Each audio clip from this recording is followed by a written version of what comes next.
Born Naked album is officially out now. So bad, it's good, probably. My music is so good. We had to release it twice, and this is the second time because I didn't pay the bit like Dennis Julia. Kung gusto mong mabasag eardrums mo, pakinggan mo na to. At kung gusto mong maasar, search mo lang sa FB, Rob Aguilar. This album will make you calm and moan because of my body yada, and I will suck that like gok gok gok gok gok. Ah! But kung sira ba ang lalabasan, punasan na lang niya.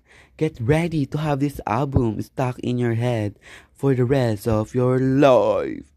We've crafted a collection of earworms so catchy they will burrow deep into your brain and refuse to leave.